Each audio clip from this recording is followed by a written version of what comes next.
सभी आत्मीय दोस्तों को ब्रजभूषण दुबे का प्यार भरा नमस्कार। दोस्तों, आज गांव सरकार के 27वें एपिसोड में हम अपने अग्रज, अपने प्रेरणा स्रोत आदरणीय श्री चंद्रभूषण पांडे जी के साथ इस लाइव में सजीव प्रसारण में प्रतिभाग कर रहे हैं। दोस्तों, पांडे जी न्यायिक सेवा के अधिकारी रहे हैं और न्यायिक सेवा के अधिकारी रहते हुए उन्होंने काफी कुछ किया। बाद में उत्तर प्रदेश राज्यपाल श्री राज्यपाल के विधि सलाहकार हुए, तब भी इन्होंने बड़े बड़े काम किए और न्यायिक सेवा के अधिकारी रहते हुए इन्होंने एक पुस्तक लिखा है, तो बड़ी छोटी सी 40 साल में इन्होंने गांव का चित्रण किया। गांव हमारे कैसे थे, और कभी आपके हाथ यह पुस्तक लगेगी तो आप देखेंगे इस पुस्तक पर मुकदमा हुआ, बड़े बड़े हड़ताल हुए, मामला हाई कोर्ट से लेके सुप्रीम कोर्ट तक गया कि एक जज ने किताब कैसे लिख दिया, और लिख दिया बर्रे के छत्ते में हाथ डाल दिया। कहा कि अधिवक्ता हड़ताल करते हैं, वादकारी का नुकसान होता है। यह भी कहा कि जज साहब किस तरह से पेशी, जज साहब बैठे हैं और मेज के नीचे से पेशी ली जाती है, तो ये कलेजा था। इस पुस्तक के बारे में हम बाद में और भी बात करेंगे।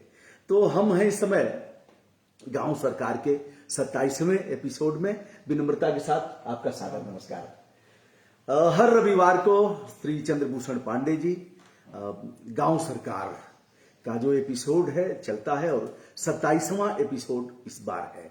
हम सभी चर्चा करेंगे गांव सरकार के क्या अधिकार हैं। संवैधानिक अधिकार हैं। जिस प्रकार के केंद्र सरकार को अधिकार है, प्रदेश सरकार को अधिकार है, वैसे ही 29 विभाग गांव सरकार के भी जिम्मे हैं। अब विशेष रूप से उत्तर प्रदेश इस समय प्रासंगिक है, क्योंकि यहां पंचायत चुनाव चल रहे हैं। लोग अपने गांव क्षेत्र में लग गए हैं, चुनाव लड़ रहे हैं। हमारी ग्राम पंचायतों को अधिकार क्या है, ग्राम पंचायत क्या है और ग्राम सभा क्या है, बहुत से लोग इसको भी नहीं जानते। आदरणीय पांडे जी ने इसको भी बताया है कई एपिसोड में, और तमाम महापुरुषों की बात किया है। गांधी कैसा गांव चाहते थे, सुभाष चंद्र बोस की परिकल्पना क्या थी, डॉक्टर भीमराव अंबेडकर कैसा चाहते थे, विनोबा भावे की क्या परिकल्पना थी, जेपी के मोमेंट की भी बात किया था। कुर्सी खाली करो कि जनता आती है, ऐसे तमाम महापुरुषों पर बात हुई। हेडगेवार जो राष्ट्रीय स्वयंसेवक संघ के संस्थापक हैं, उनकी भी बात की गई। अब्दुल कलाम आजाद की बात की गई, और भगत सिंह पर भी आदरणीय पांडे जी ने बृहद चर्चा किया है। तो आज गांव सरकार का 27वां एपिसोड है। आप सर के साथ जुड़ सकते हैं। सर, शुरू किया जाए। हाँ, बिल्कुल ठीक है। तो 26 एपिसोड आपके पूरे हो गए, 27वां आज है। तो 26 एपिसोड में आपने बताया कि गांव सरकार के अधिकार, ये गांव सरकार कहां से आ गया? ये प्रदेश सरकार लोग जानते हैं, केंद्र सरकार जानते हैं, बीच में गांव सरकार और 29 विभाग क्या है यार? ये एक पूरी जो आजादी की लड़ाई लड़ी गई थी, आपने महापुरुषों की चर्चा की, देख, तो पूरी की जो आजादी की लड़ाई हमारी लड़ी गई थी, देख, उसमें पूरी आजादी की लड़ाई में बार बार यही हुआ था देख, कि जब देश आजाद होगा तो हमारे गांव इतने खुशहाल होंगे कि गरीबी क्या, गांव में जितनी जरूरतें हैं लोगों की, रोजगार से लेके उनको जितनी जरूरतें वो पूरी होंगी, सबको रोजगार मिलेगा और अपनी व्यवस्था को खुद चलाएंगे। और ये सारे के सारे महापुरुषों ने इस बात को कहा, और कहा ही नहीं, हर मीटिंग में वादा करते थे कि हमारे गांव ऐसे हों। लेकिन जब देश आजाद हुआ तो ये सब भूल गए। देश आजाद हुआ तो बस दो ही सरकार की याद रह गया, कि केंद्र सरकार और राज्य सरकार। अब जब दो ही सरकार आ गया तो अब ये क्या हो गया कि ये शासक बन गए। अब ये शासक किसके ऊपर बने? शासक ही बन गए उन्हीं गांव वालों को, जिनके लिए आजादी की लड़ाई लड़ी गई, वो तो किनारे कर दिए गए, वो तो रह गए, प्रजा ही रह गई, गुलाम रह गए। और केंद्र सरकार और राज्य सरकार बन के उन प्रजा उनको गांव वालों को प्रजा समझ के उस पर शासन करने लगे।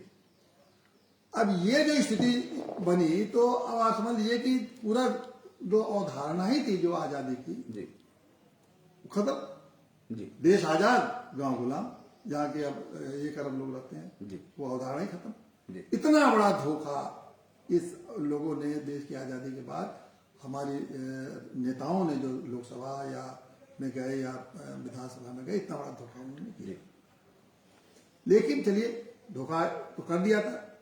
अब ये इसमें एक परिवर्तन आया बाद में, बात को जब दबाव बढ़ने लगा जी तब समझ में आया कि ये तो गलत हो रहा है और जनता के तो कुछ मिल नहीं रहा है जी और हम लोग शासक बन के उनका लूट रहे हैं, उनका खसोट रहे हैं और उनकी गरीबी और गुलामी उन पर बनी हुई है। जी तो 1992 में संविधान में ये व्यवस्था की गई कि अब पंचायतें, जो ग्राम पंचायतें रहेंगी, वो एक तरह से उनको भी एक संवैधानिक अधिकार दिया जाएगा, उनको एक व्यवस्था संविधान में दे दी गई जी कि हमारे नाम पर रखा गया गांव पंचायत, जी। जो गांव पंचायत है उसी को हम कहते हैं गांव सरकार, उसकी व्यवस्था। जी अब वो पंचायतों को उन्होंने अधिकार संविधान में दे दिया कि जिस तरह से हर 5 साल बाद लोकसभा का गठन होगा और प्रधानमंत्री और मंत्री और सरकार बनेगी, जी। जिस तरह से 5 साल बाद इनका गठन होगा राज्य सरकार का, जी उसी तरह से अब गांव सरकार का भी गठन या गांव पंचायत का हर 5 साल में होगा।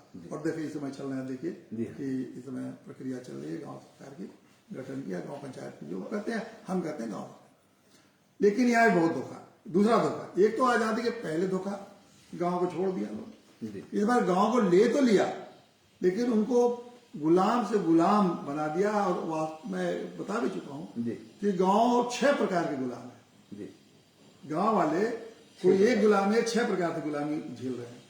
पहला क्या गुलामी है कि वो कोई फैसला नहीं ले सकते। जी दूसरे गुलामी है कि उनके पास अपना कोई वित्तीय अपना नहीं है कि जो अपने ढंग से निकाल दें। तीसरा अधिकारियों को गुलामी, चौथा नेताओं की गुलामी, पांचवा व्यवस्था की गुलामी, ऐसी व्यवस्था है कि जो हुक्म देंगे वही उसका पालन करेंगे। और छठवां तो गुलामी और आने जा रही है जो कि कॉर्पोरेटाइजेशन होने जा रहा है गांव का खेती का, तो ये 6वीं गुलामी शुरू हो जाती है। इस गुलामी से जो संवैधानिक अधिकार को हमने कहा कि ये तो बड़ा, ये फिर धोखा, इस धोखे से गांव वालों को कैसे निकाला जाए, कैसे गांव को, देश आजाद हुआ तो देश गांव को कैसे आजाद किया जाए। ये सर एक छोटा सा प्रसंग मुझे स्मरण है, गांव सरकार के किसी एपिसोड में आपने हिटलर की चर्चा किया था और हिटलर कैसे किसी मुर्गे को रखा, क्या है प्रसंग हुआ, क्या उसी तरह का है क्या? बिल्कुल, ये आपने अच्छा याद दिलाया। वो हिटलर का मैंने कहानी इस तरह बताई थी जी कि हिटलर ने लोगों ने कहा कि साहब देश में लोग परेशान हैं, गरीब हैं, इनके लिए कुछ किया जाए। जी तो अपने सभा उसने मीटिंग बुलाई, तो उसने मीटिंग बुलाने सारे जो बड़े बड़े सलाहकार थे, मंत्रिपरिषद के थे, सबको बैठाया जी और बगल में एक मुर्गा रख दिया। जी और करता क्या था कि मुर्गे की ये जो है एक बात कर रहा था, एक मुर्गे का पंख नोच देता था, जी फिर नोच देता था। धीरे धीरे वो सारे मुर्गे के पंखों से नोच दिया जी और नोचने के बाद फिर वो उठा और हाथ में दाना ले लिया जी और आगे आगे चलने लगा, मुर्गा उसके पीछे पीछे जाने लगा जी और दाना डालता था। जी। तो उसने कहा कि देखो यही है, अगर राज करना है तो पहले इनके सारे पंख तोड़ दो और उसके बाद दाना डालो, तुम्हारे जीवन भर तुम्हारे पीछे पीछे चलते, यही जनता है। तो वही हमारे गांव को भी मुर्गे की तरह से इन सबों ने इस्तेमाल किया, नेताओं ने, और इसी मुर्गे से मुक्ति दिलाने के लिए इस तरह के, मतलब पहले पंगु बना दो, पंगु बना दो, तोड़ उसके बाद करके पीछे नोच करके इनको, और फिर दाने पर आश्रित हो जाए। तो वही तो गांव हुआ। जी। आप ये देखिए गांव में आप क्या, मैं वही बार बार कहता हूं कि क्या एक हैंडपाइप लगवा सकते हैं आप गांव पंचायत के लोग? नहीं लगा सकते, सरकार हुक्म देगी तब हैंडपाइप है। क्या एक सोलर लाइट लगवा सकते हैं अपने मर्जी से? सरकार को और छोड़िए, अगर गांव का आदमी कोई बहुत गरीब आदमी मर गया, कफन का पैसा नहीं, क्या कोई पंचायत का पैसा दे सकती है? अभी तो बजट ही नहीं, कोई व्यवस्था ही नहीं उनको। छोटी छोटी बात पे जिसको कि गांव वाले आदिकाल से, हमारे गांव वाले एक तरफ से अपनी व्यवस्था खुद चलाते थे। सारे महापुरुषों ने कहा कि भाई अपने गांव के लोगों को पूरा का पूरा अधिकार तो अपनी व्यवस्था चलाने, और जानते हैं अब जब अधिकार नहीं दिए तो गांव की क्रियाशीलता मर गई। वो जब सब चीज सरकार कहेगी ये करो वो करो, तो वो अपना क्या सोचेंगे? मतलब गुलामी यही होती है ना कि आप मत सोचिए, हम सोचेंगे। भाई हम आदेश देंगे, आप क्रियान्वयन करेंगे। तो नौकर चाकर से भी बदतर। समाचार पत्र वाले छापते हैं, प्रधान को दिया आदेश, प्रधान क्या आदेश दिया? आदेश दिया। अब ये कौन हो गया? वीडियो साहब ने डांट लगाई। तो ये कौन आदेश देने वाले होते हैं? मैं तो जिस गांव की कल्पना कर रहा हूं तो स्वर्ग बन जाएगा गांव, समझ लीजिए। और वो गांव की जो गांव सरकार की मैं बात कर रहा हूं, वो प्रधानमंत्री मुख्यमंत्री जाके गांव वालों की, जो भोजपुरी में कहा चिरौरी ना, चिरौरी करेंगे भैया कि भैया हमारा आ जाओ, मिल लो हमसे। क्योंकि सब अपना काम खुद करेंगे सर। उनको 29 विभाग में, आप जो मैं बार बार कह रहा हूँ 29 विभाग है, उसमें ऐसी कोई चीज नहीं है कि वो गांव वाले करने लगे तो वो गांव वालों को किसी की जरूरत पड़ेगी। सरकार का क्या काम है कि गांव वालों को जो 29 विभाग है उसका इंफ्रास्ट्रक्चर बनाए। जैसे मान लीजिए गांव को खेती के लिए अपना काम करना है, खेती की जो जरूरतें हैं वो आप यहाँ से हमको उपलब्ध है, हम करेंगे। हम कैसे खेती करना है, कौन करेगा, कैसे करेगा, कहाँ से लाएंगे, लेकिन वो चीज आप, जैसे कि नहर का है, नहर का पानी आप बताइए, आप ये तय करेंगे कि नहर का पानी जुलाई में जाएगा कि अगस्त में जाएगा। ये गांव वाले नहीं, गांव को जरूरत है कि मैं अभी एक गांव में गया था, मुझे बड़ा अफसोस हुआ। उन्होंने कहा साहब नहर के पानी का हम लोग इंतजार कर रहे थे कब आएगा आएगा। अब नहर के पानी टाइम से आया नहीं, तो देखा हम लोग तो ये गेहूं जो बर्बाद हो रहा है। तो उन्होंने कहा साहब हमने फिर डीजल पंप से 2-2 हजार रुपये देके हम लोग ने सिंचाई करे। अब देखिए 1 हफ्ता पानी के देर से पहुंचने से 2-2 हजार, अब 2 हजार पूछी गाँव में बहुत बड़ी चीज होती है, बहुत बड़ी चीज होती लेकिन अब कौन किससे जाकर है, किससे कहा। अब जो इनकम वो 10,000, वो 1 एकड़ पे समझ लेंगे 10,000 का हमको इनकम होगा, 2 हजार तो घट गया, उसको कैसे पूर्ति करेंगे वो गांव के लिए। तो उनके लिए बहुत बड़ी चीज है ना। इस मतलब हजारों चीजें ऐसे हैं। तो मैं ये चाहता हूं कि उनको एकदम गुलाम से मुक्त करके अपना सारा काम। अच्छा सर, पानी की आवश्यकता कब होगी वह वातानुकूलित रूम में बैठ करके तय होगा कि तब लहर चले। हाँ, तब नहीं। और गेहूं सूख गया, हाँ। धान तब तक खत्म। और भी बीमारी का बीमारी का है कि बीमारी आ गई, अब टिड्डी आ गई। अब टिड्डी आएगी तो अभी आपका फाइल चलेगा, टिड्डी जाएगा कि नहीं जाएगा, वहां टिड्डी 2 दिन में छपक करके चलेगी। अब सैटेलाइट है तो गांव वाले ये समझ जाते हैं कि गांव वाले अगर अपने जब व्यवस्था चलाएंगे तो वो नजर रखेंगे कि सैटेलाइट पे भी, सैटेलाइट का लिंक है, कोई सैटेलाइट पे जाके जाएंगे थोड़ी ना, लिंक रखेंगे भाई टिड्डी अगर पंजाब में आ गई है तो भाई हाहाकार, गांव वाले अपनी व्यवस्था। अरे भैया कोरोना में देखिए, कोरोना में ही गांव वालों को ये है, उनके पास है कि कभी भी इस तरह से महामारी फैलेगी तो गांव वाले खुद व्यवस्था अपने से कराएंगे, ये व्यवस्था है कानून। अब वो गांव वालों पर वो व्यवस्था, गांव वाले अधिकार कहां से प्राप्त करें, कहां से पैसा पाए, कहां से। ये राज्य सरकार ने बाद में जब कोरोना बीतने लगा तब इन्होंने वो आदेश जारी किया कि आप वो ऐसा ऐसा करिए। और कहीं मास्क बटा, पैसा बढ़ गया, किसी गांव वालों में कहीं मास्क बटा हुआ, आप तो गांव गांव घूमते रहते हैं, देखते रहते हैं, किसी को मास्क दिया गया, किसी को छिड़काव किया गया, या किसी को व्यवस्था दी गई और किस तरह से क्वारंटाइन किया गया, उसका तो आप दर्द देख ही चुके हैं। ऑक्सीमीटर ऊपर से भेजा गया, ऊपर भेजा गया, गांव तय करता, खरीदता। अरे जरूरत होती, सबसे बड़ा था हम क्यों मास्क, हमारे गांव में एक भी केस नहीं है तो हम क्यों मास्क खरीदे। हमारे गांव में क्वारंटाइन करने की जरूरत ही नहीं है किसी को। अच्छा, मास्क खरीदेंगे तो हम अपने गांव में बनवाएंगे, अपने गांव में रोजगार मिल जाएगा। हमारी क्वारंटाइन, हमसे ज्यादा बुद्धिमान है क्या क्वारंटाइन करने के लिए। हम क्यों एक जगह स्कूल में बैठे, सबके घर में एक एक जाके हम व्यवस्था बना लेते कि भाई तुम अपने घरों में क्वारंटाइन कर। गाँव लोग मूर्ख समझते क्या, आदिकाल से पूरी व्यवस्था सृष्टि को जमा तो वो सृष्टि चलाते हैं, पेड़ पौधे नाली जीव जंतु सबका पालन करता है। एक आदमी तरह कोई जान सकता क्या, एक गांव का आदमी कितनी चीज जानता है। आप हम नौकरी कर रहे हैं तो खाली नौकरी बारे में जानना है कि नौकरी गया साहब 10 बजे दफ्तर गए, फाइल देखे, इसके अलावा कुछ नहीं जानते।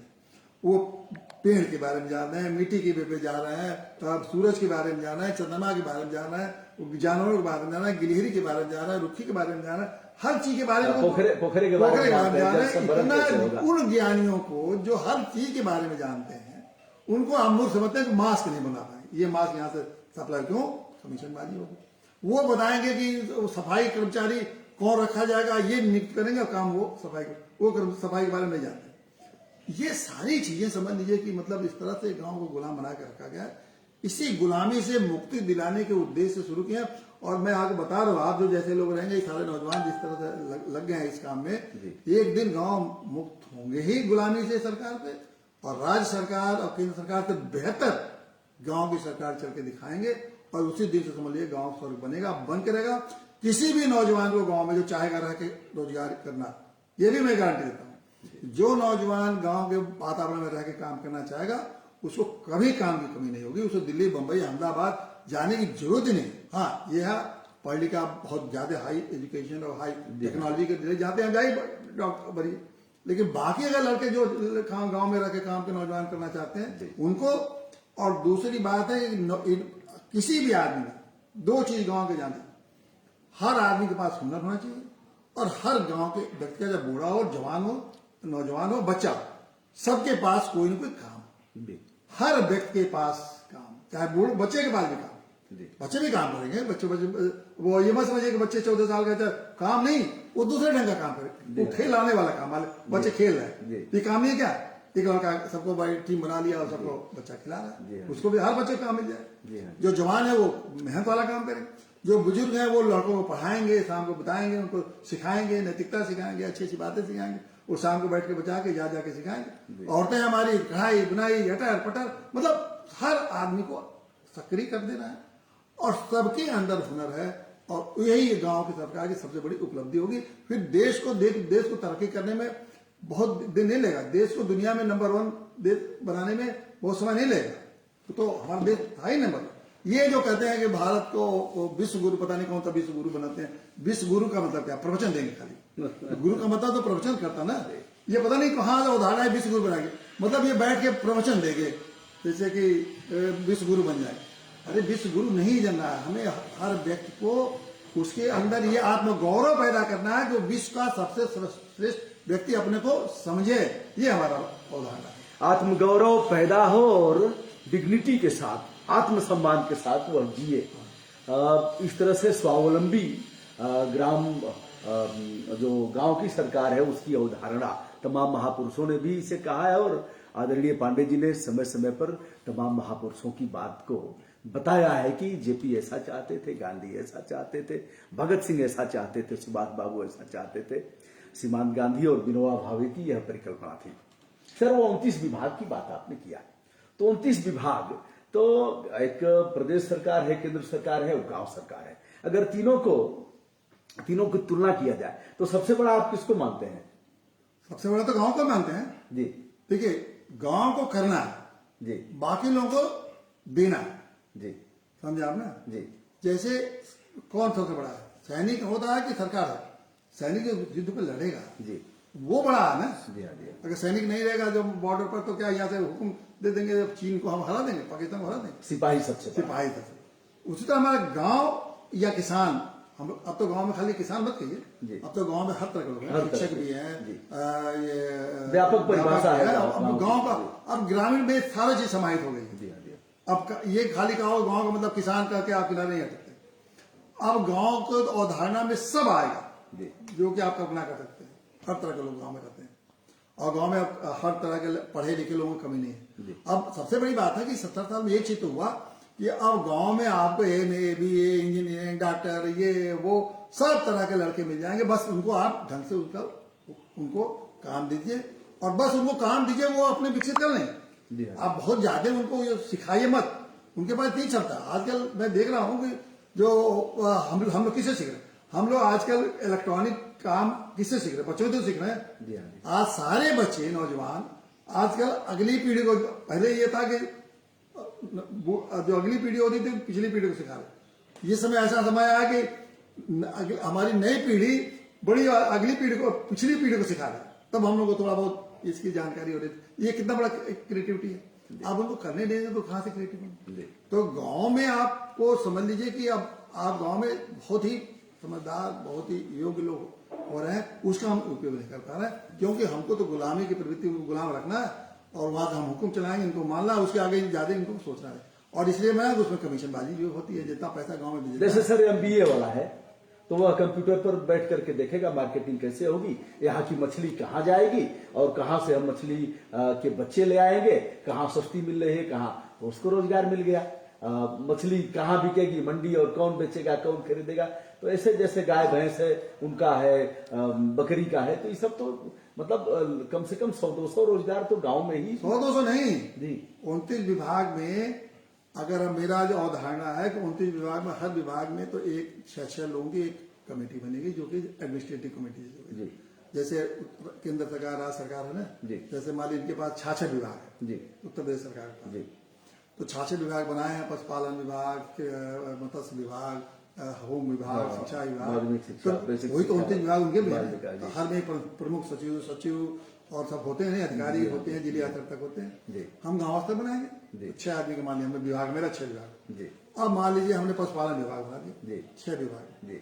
अब वो 6 लोग जो विभाग में काम कर रहे हैं, 6 समिति, वो कम से कम अपने तो विशेषज्ञ होंगे, चीजों को जानेंगे कि कहाँ अच्छे नस्ल की पशु मिलती है, कितना दूध देगी, कहाँ दूध बिकेगा, कितना सरकार लोन देती है, कैसे बैंक से लोन मिलेगा, कैसे वो उसके संचालन होगा, कैसे पशु बीमार होंगे उनको कैसे ठीक कराएंगे, कितने दूध में इनकम होगा, और कैसे देसी गाय रखना है कि उनका प्रजनन कैसे कराएंगे, सारी बातें उनको मालूम रहेगी। गाँव को ही काम शुरू करके पशुपालन को बता देंगे, लेकिन गांव वाले खुद अपनी डेयरी चला, वो गांव पंचायत मान लीजिए 500 गायों की डेयरी चलाई, उसमें गांव पशुपालन ये भी है कि मान लीजिए मुर्गी पालन शुरू कर दिया, या आज तो सुअर पालन बहुत सबसे बड़ा बिजनेस, सुअरों का इतना हो गया, इतना प्रॉफिटेबल बिजनेस हो गया, 500 सुअरों का एक बिजनेस चला।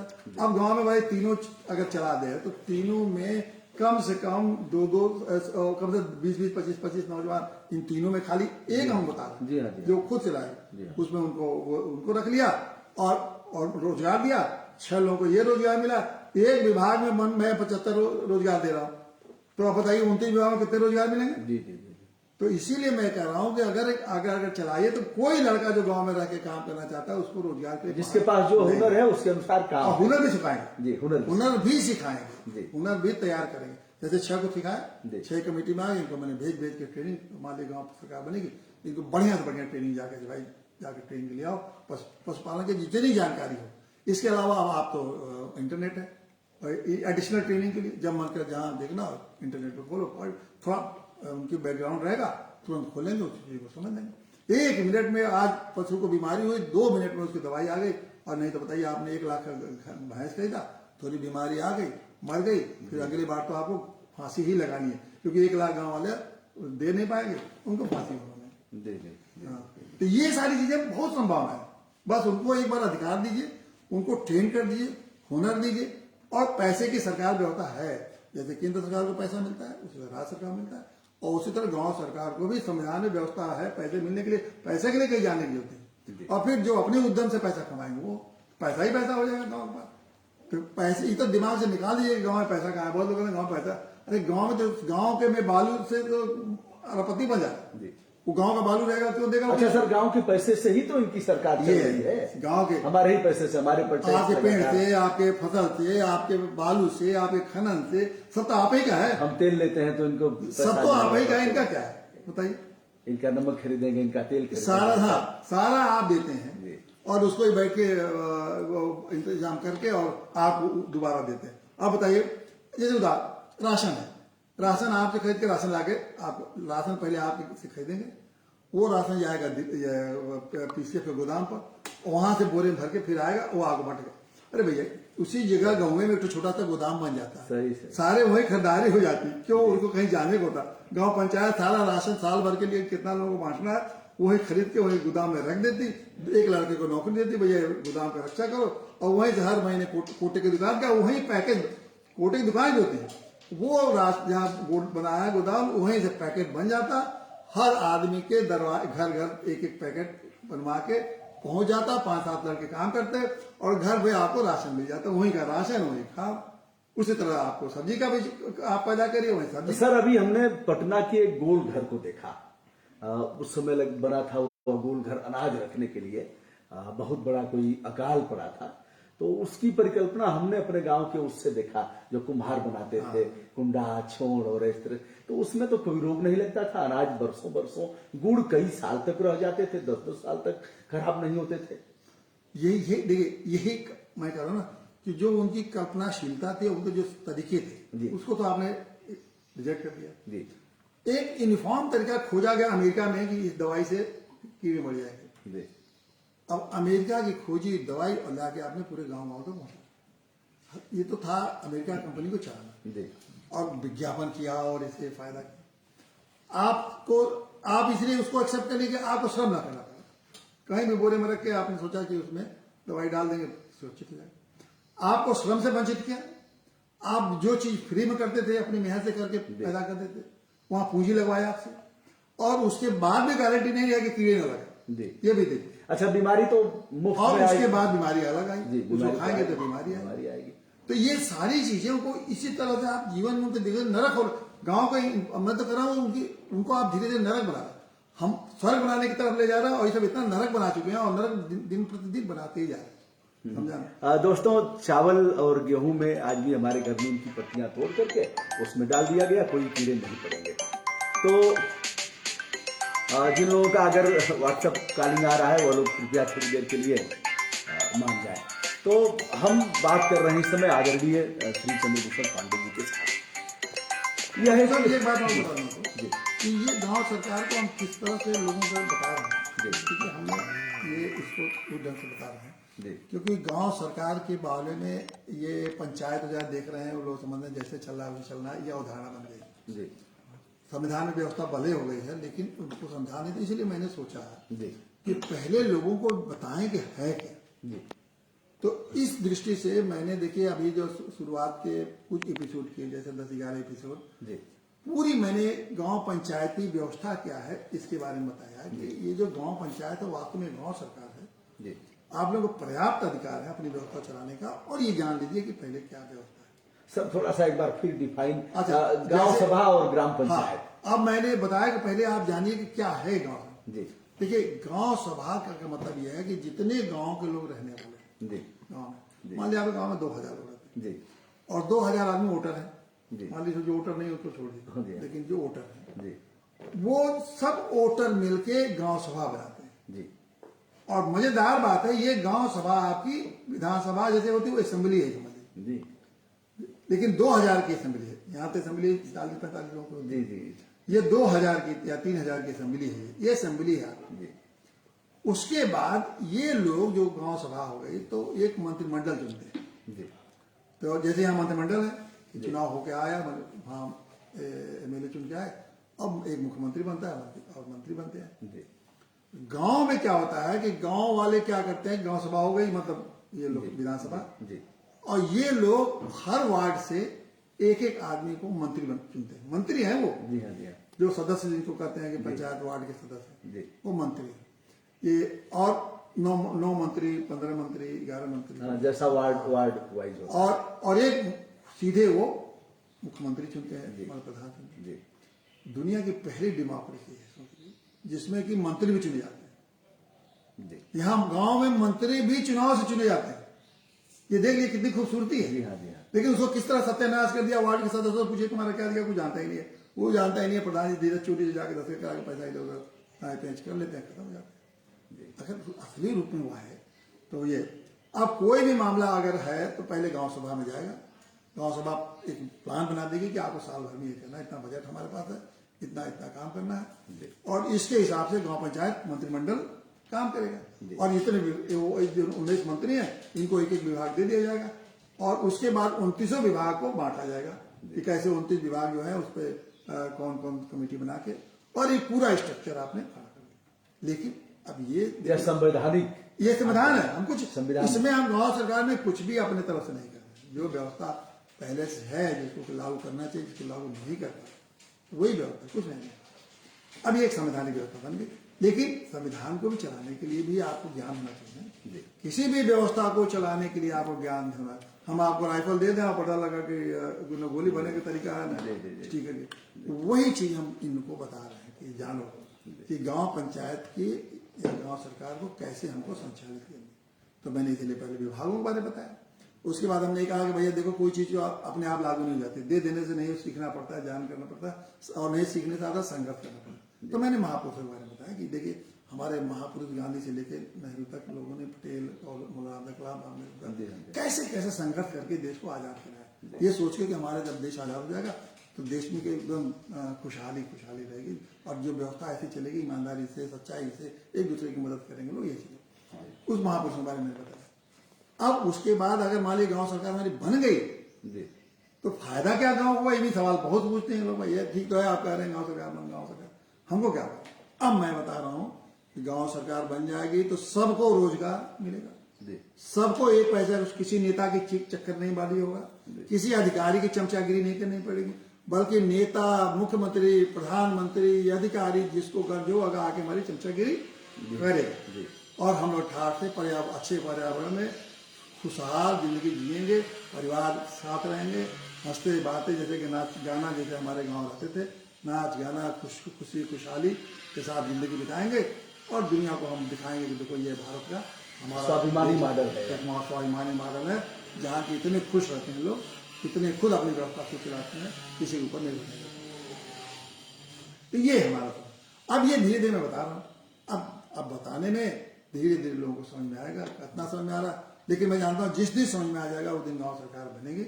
और एकमात्र विकल्प है इतने बड़े देश को खुशहाल और संपन्न और बनाने के लिए, उनको खुश रखने के लिए एकमात्र विकल्प है गांव सरकार बना, और कोई दूसरा विकल्प नहीं। सर, संविधान में यह व्यवस्था दी गई है गांव सरकार की, तो क्या यह अवमानना का मामला नहीं होगा अगर उसका क्रियान्वयन नहीं हो रहा है तो? नहीं, अब संविधान में बहुत सारी चीजें लिखी गई हैं, मानना तो नहीं होता है जी। लेकिन मान लीजिए हम कोर्ट कह भी दे आगे, जी। तो कोर्ट कह देगी आप गांव सरकार बना दिए, तो फिर तो वो आएगा ना कि उस गांव सरकार को चलाएंगे कैसे? हाँ, मान लीजिए सरकार ने कहा हम तो आप चलाएंगे गांव सरकार, तो जैसे चला तो रहे हैं, गांव सरकार चला रहे हैं, अधिकारियों के माध्यम चला रहे हैं, वो कहता हमारे पास अधिकारी है ना, उसी चलाए। मैं तो उनको ये तैयार कर दे रहा हूं तो उनको लगे कि मैं चलाऊंगा और मेरा अधिकार में तुम हस्तक्षेप नहीं करो। किसी नेता नेतागिरी वहां नहीं चले देंगे, वो खुद चलाए। अब गांव सभा का हर सदस्य गांव का उस व्यवस्था में इन्वॉल्व हो जाएगा ना। आप देखिए अच्छी डेमोक्रेसी क्या होगा, हर सदस्य किसी व्यवस्था को चलाने में।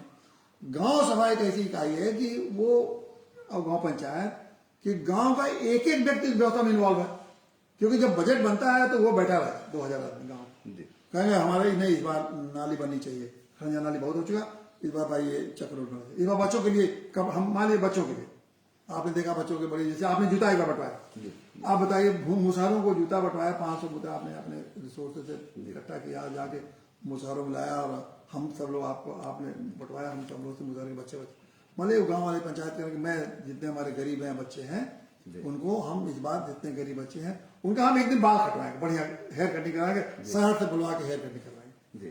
तो गाँव पंचायत कर सकते हैं कि हमारे सारे बच्चे हेयर कटिंग करें, और कहेगा भाई हेयर कटिंग वाले तुम हर महीने 10 दिन पे आओ, हेयर कटिंग करो सारे बच्चों को, और हम पेमेंट करेंगे, हम पंचायत पेमेंट करेंगे, पंचायत पेमेंट। हाँ, एक डॉक्टर को बुलाएगा तो भाई हमारे पास हर हफ्ते संडे को एक डॉक्टर आएगा, सब बच्चों को और औरतों को देखेगा, एक महिला डॉक्टर आएगी, पेमेंट करेगा, महिला डॉक्टर आएगा, क्यों जाके डॉक्टर दौड़ के कितनी चीजें हैं वो खुद नहीं डलेगा ना।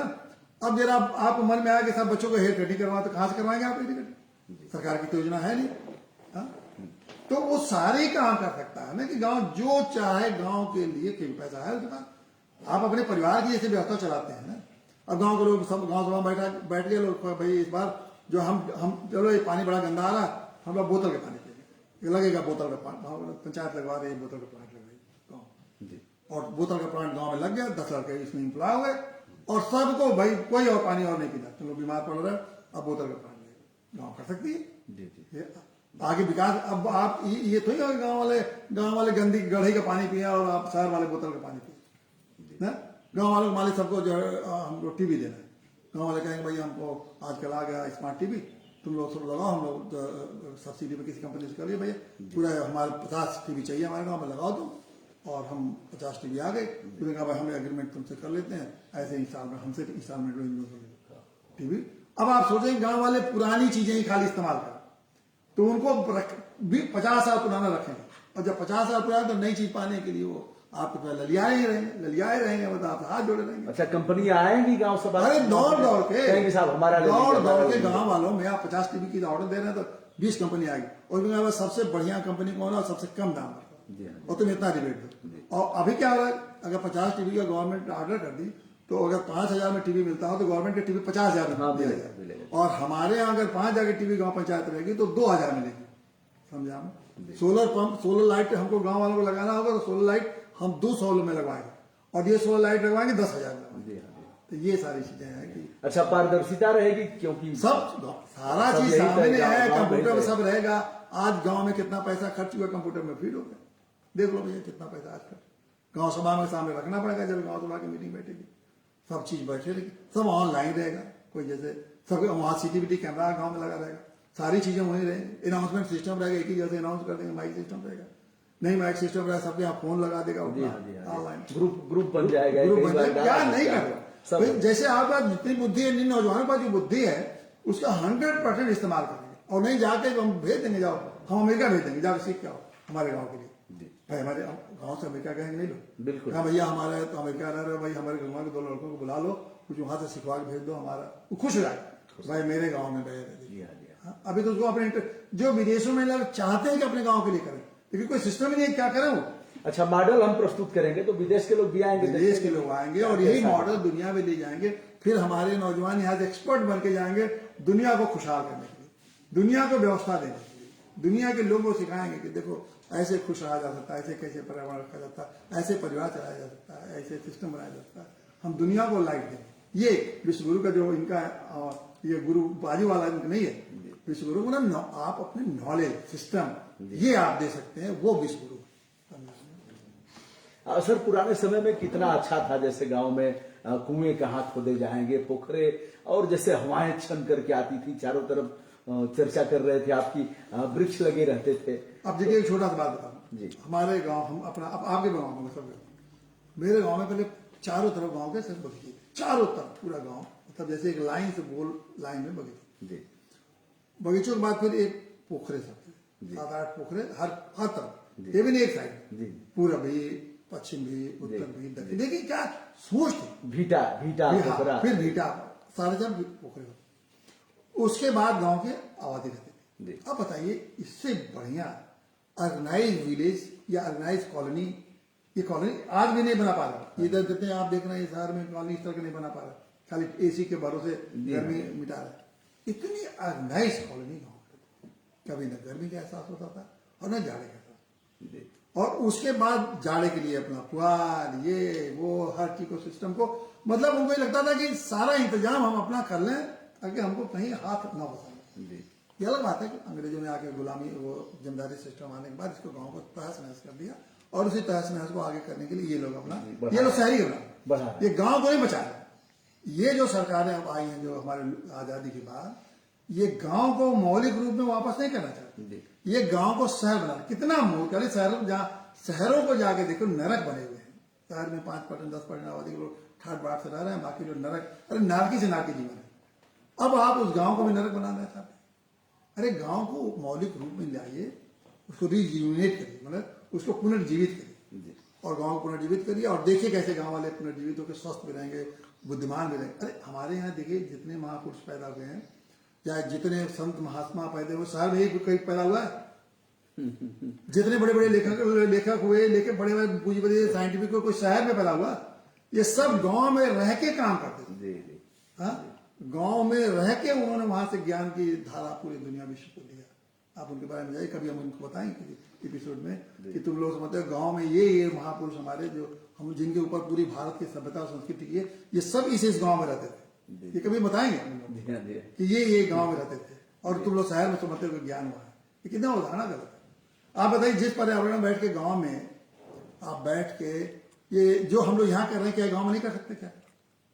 तो जब हमको ये काम गांव में भी कर सकते हैं, वार्तालाप कर सकते हैं, तो हम क्यों शहर में आके ये भीड़ भाड़ में हमें पे पा में, बताइए। तो ये सारी चीजें, और गांव में घर घर में बैठ के लड़कियां बुनाई कढ़ाई सब करती थी।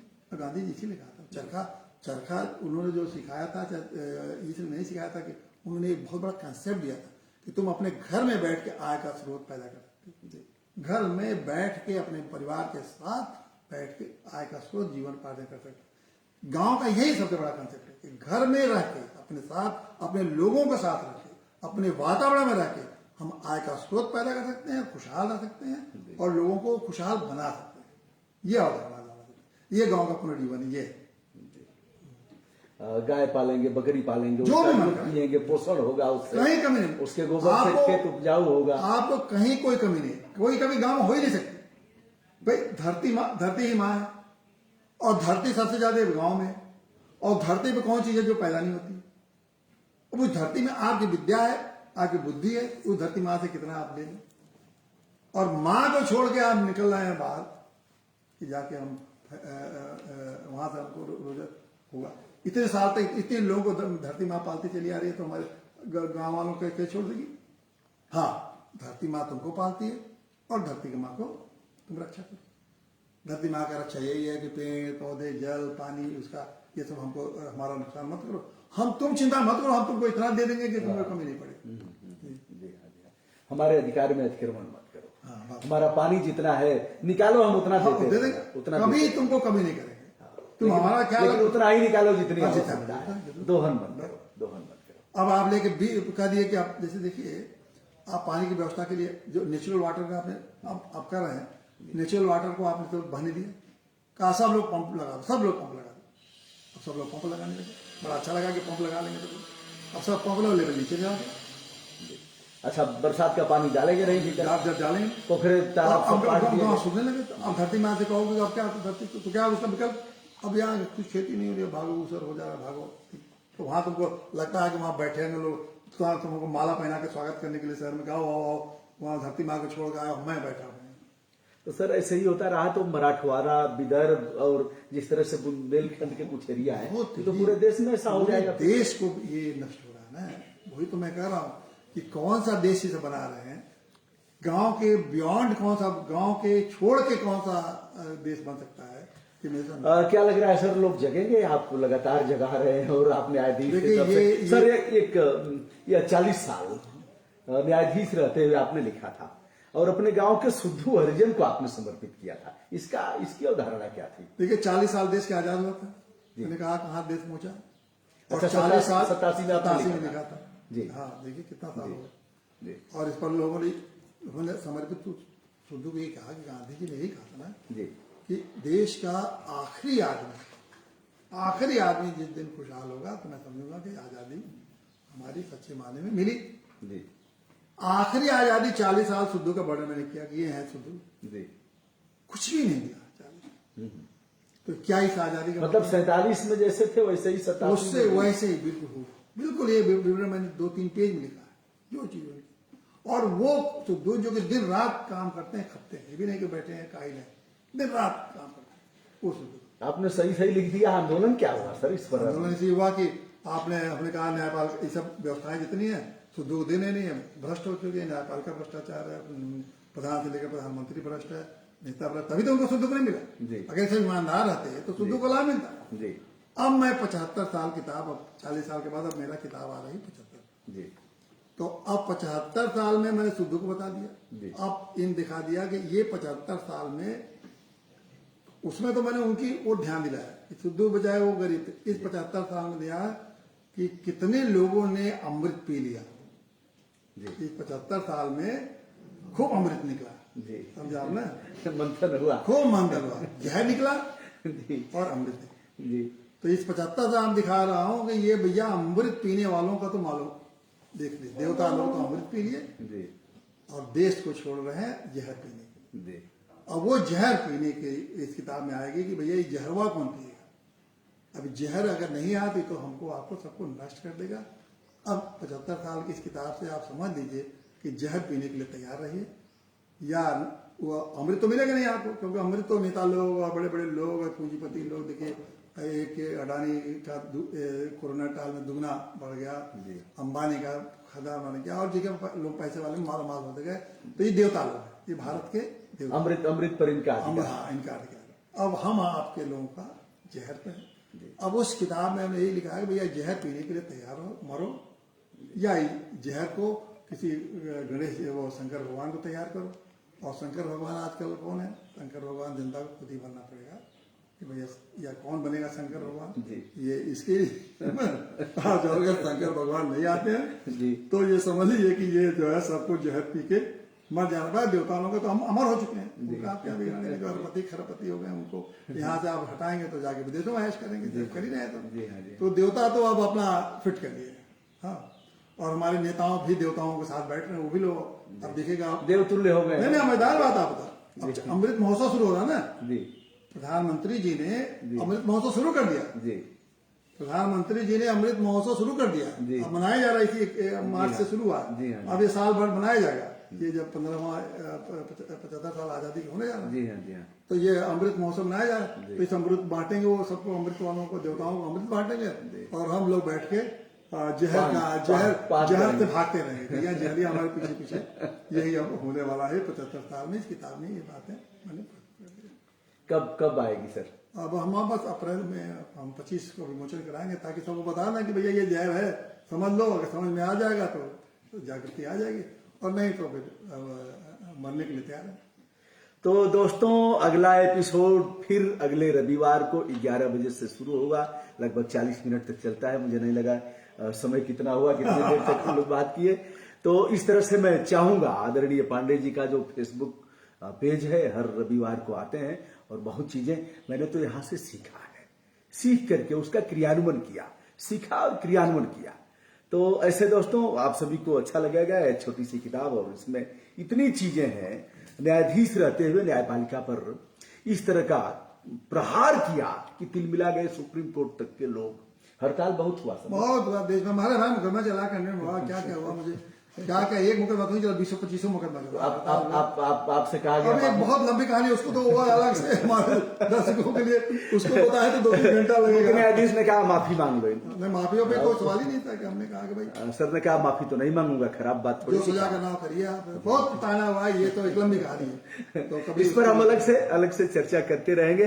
तो दोस्तों अगले रविवार को फिर हो सकता है इस 75 साल में भी वही जब कहेंगे ना कि जो माल खा रहे हैं वो अमृत पी रहे हैं लोग जी, तो हो सकता है अमृत पीने वालों को फिर बुरा लगे और हमारे पीछे फिर वो लोग पड़ जाएंगे। संभव है इसलिए, हो सकता है। भाई अमृत पीने वाले बर्दाश्त करेंगे। हमने कहा कि तुम बात जहर, अमृत तो तुम ले लिया, जहर हमको दे दिया, तो हम उनको ललकारेंगे कि भाई अमृत। अच्छा, प्रजा माने गुलाम, जैसे गुलाम मान लिया गया है, जनता को गुलाम मान लिया गया है। हो सकता है वो लोग फिर बुरा लगे लोग, इनकी कैसे औकात था, हाँ, कैसे बस। आवाज उठाएंगे। तो फिर बुरा लगे, तो जब बुरा लगेगा तो फिर ठीक है, हम फिर आगे की लड़ाई लड़ी जाएगी।